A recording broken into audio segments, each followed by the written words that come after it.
Hey guys, this is Dr. Sharanya Reddy. Welcome to my channel Dentistry in Detail, where you can learn dentistry from basics and build strong base in the subject.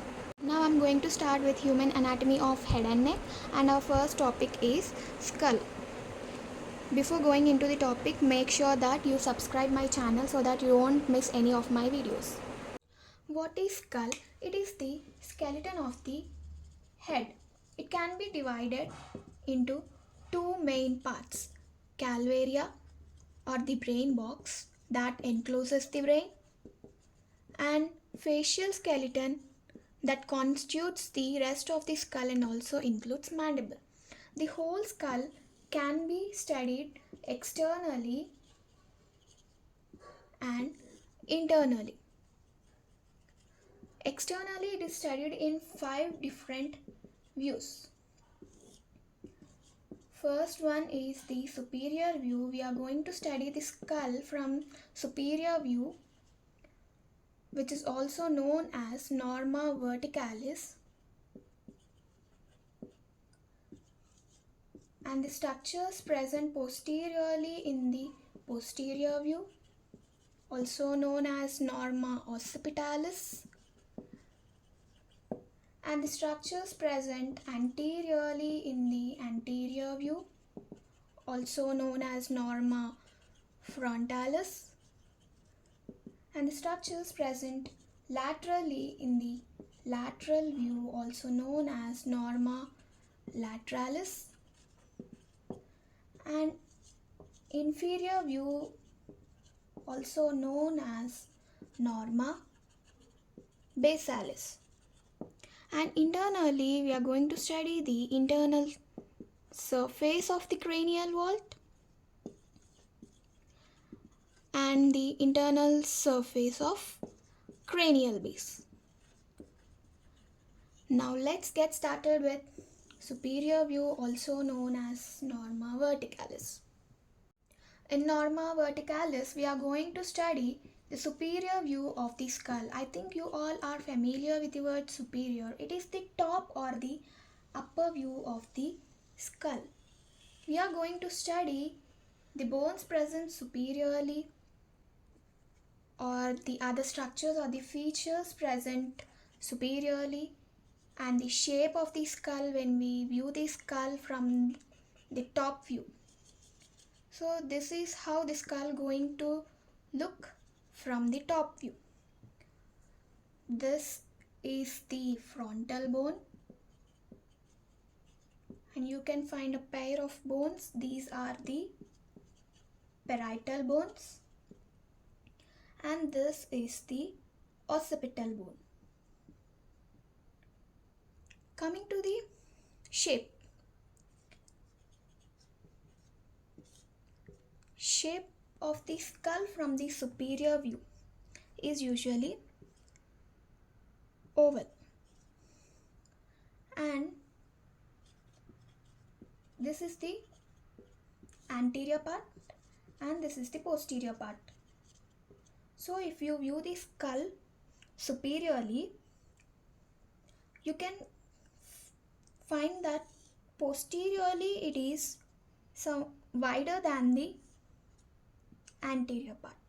So coming to the shape, it is oval in shape and wider posteriorly. And now coming on to the bones. What are the bones you see? What are the bones you see from the superior view? This is the frontal bone, but you are not seeing the entire bone. So anteriorly you can see the upper part of the frontal bone. Upper part of the frontal bone anteriorly. And you can see parietal bone on each side. And you can also see little amount of occipital bone. This is the uppermost part of the occipital bone posteriorly. And if you clearly observe, you can find some structures between these bones. I can say that these bones are joined by some structures which are known as sutures. So, what are the sutures you are going to find? Between the frontal and the parietal bone, you can see coronal suture, and between the parietal and the parietal, this is the sagittal suture. Between the parietal and the occipital, this is the lambdoid suture. You can also find one more suture which is known as the metopic suture. It is actually present in only 3 to 8% individuals. You cannot see in all the individuals. It usually fuses at 6 years of age. If not, you can see this suture in 3 to 8% individuals, and you find this suture between the two halves of the frontal bone. So, when you view the skull from the superior view, the shape is oval and it is wider posteriorly, and the bones you can see are the upper part of the frontal bone anteriorly and the uppermost part of the occipital bone posteriorly, and parietal bones on each side. And the structures present between the bones are known as the sutures. Between the frontal and the parietal bone, coronal suture, and between two parietal bones, sagittal suture, and between the parietal and the occipital bone, lambdoid suture. Apart from this, you can also find metopic suture. Remember that this suture is not present in all the individuals. It is present only in 3 to 8% individuals. Actually, it fuses at 6 years.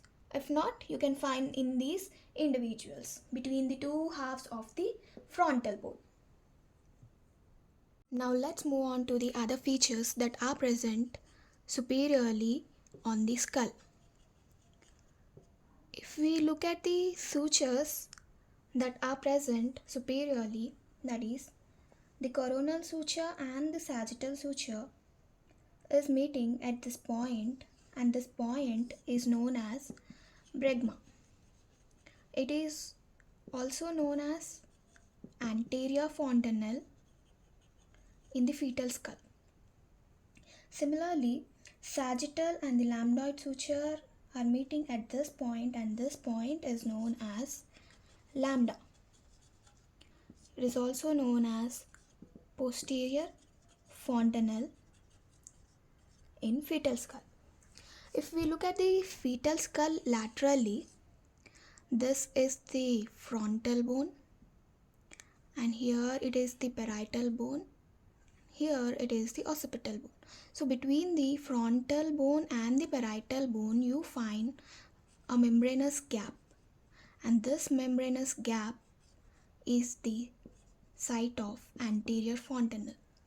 And between the parietal and the occipital bone, this membranous site is known as posterior fontanelle. So this is the fetal skull. In fetal skull, you find fontanelles.